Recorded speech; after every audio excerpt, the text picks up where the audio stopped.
You're gonna be 2 months. You are basically 2 months old. You're 2 months old? Oh my goodness. Baby, we're children of summer. We're meant to be free. Hearted, we're not like the other. No reason to be.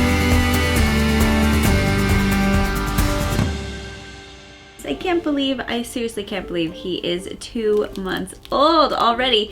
Not only that, but he is already 13 pounds and growing out of 3-month clothing. So you're just too big.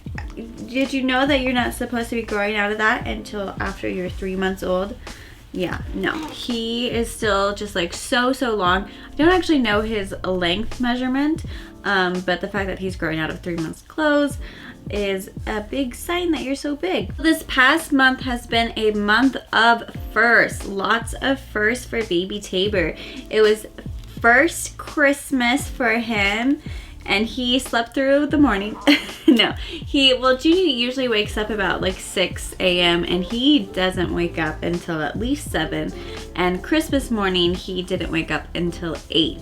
So we had a very slow Christmas morning and it was great, and it was kind of nice because we got to have a little bit with just Juniper and then he got to join in and take it all in. So that was really fun. It was your first Christmas, and this is one of his Christmas toys, by the way. If you missed our Christmas video, be sure to go watch it. We'll have it linked up in the iCard. Not only was it his first Christmas, he also had his first bath, which might seem crazy since it's his 2-month update, but he didn't have his first bath until after he was a month old because his umbilical cord just took so long to heal. With Juniper, we used alcohol to kind of speed it up. That's what we were told to do, but Tabor's pediatrician said not to use alcohol, so it took a little bit longer for it to dry up. But he got his first bath and he loves it. He loves being in the bath. He loves the water. He does not like getting out of the bath because then he gets cold and he doesn't like that whole transition. So he loves bath time. He hates getting out of the bath. A couple other firsts for Baby Tabor is after Christmas, he went on his very first long car ride up into the mountains. It was about a 2-hour drive. That's the longest he's ever been in the car. He did great.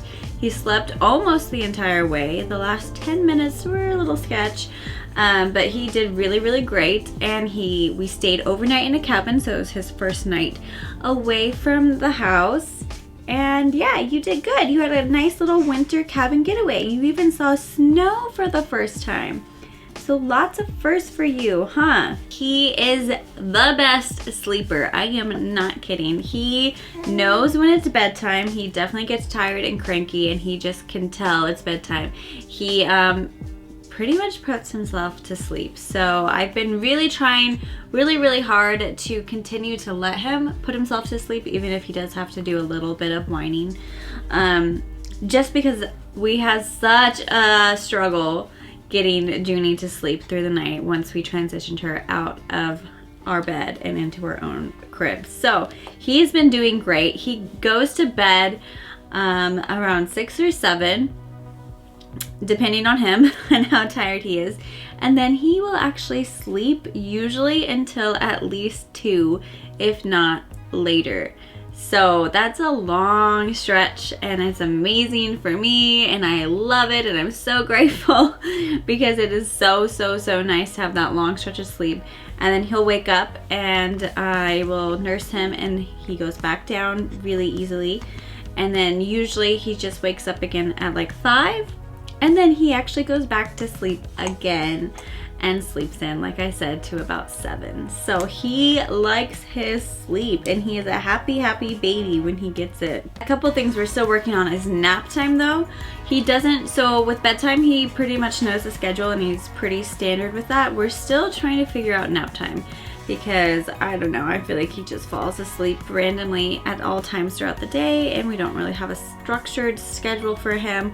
I probably won't really implement one until he's about 3 months, and I'm just kind of still waiting to see what his natural rhythm is and just try to like stick to that. So he just sleeps when he wants during the day. It's usually when somebody's wearing him. He does not like to put himself to sleep when it comes to nap, for whatever reason, nap is very different for him. It's a lot harder for him. He really wants to be with somebody wearing him, or just, yeah, even swaddled. It doesn't work very well. So we're working on naps, but that's okay. We're still working on it. Something else we are still working on is tummy time. He is still not a huge fan of tummy time, but we're still working on that so you can get strong legs and learn to crawl. And his head control is pretty good, even though he doesn't like tummy time that much. He actually, I feel like he had really good head control since the very beginning. He's just strong. So we're working on tummy time. We're realizing he's starting to cry a little bit more. If maybe you missed the first month update, I have always said, oh, he's an angel baby who never cries.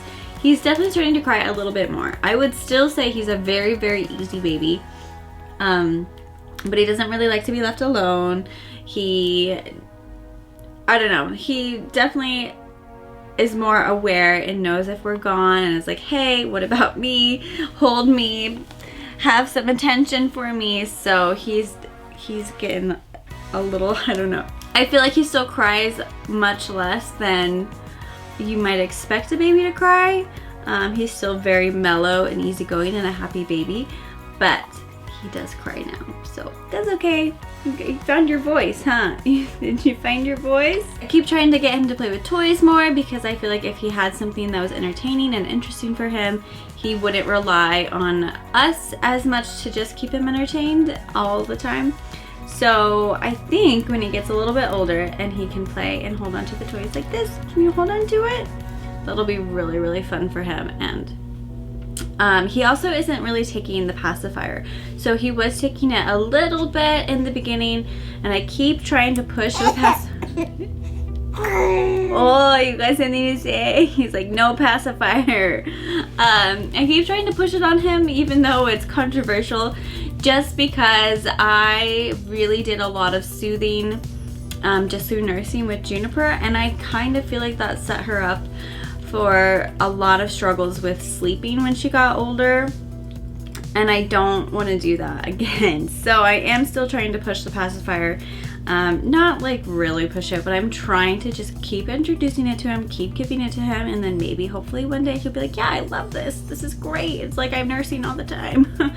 But we'll see. And I'm not worried about anything about like him not getting enough weight from the pacifier, just because he nurses a lot. So you're good, you love it, huh? You're a growing boy. So even though he does cry more and let us know when he's unhappy, he still is all smiles most of the time. He gives me so many smiles. I just have to look at you and talk to you, and he's just the cutest, biggest, full open mouth grin. It is adorable. He also gives smiles to Junie, which is so cute. She'll come over and she is still so sweet with him, and will like kind of like, she calls, I have to pet my baby brother. She'll like pet his little head and talk to him, and he gives smiles to her, and that is so, it's like my favorite thing to see, their little bond. He does also cry though when Junie is too loud, because she has got a pair of lungs. That girl, she can be very, very loud, and especially when it's the end of the day, if she's too loud, it's like, ah, it's too much for you, huh? But it's so fun to watch their little bond grow. So that is it for Tabor's 2-month update. I can't believe he's 2 months old. He is growing so quickly and just changing so much every day. We love him. He's our little snuggle bug. He really, really is. Thank you for watching today's video. Be sure to subscribe if you haven't already so you don't miss a of our videos, and we'll see you in our next one. Say, be where feet are. Look at these little feet.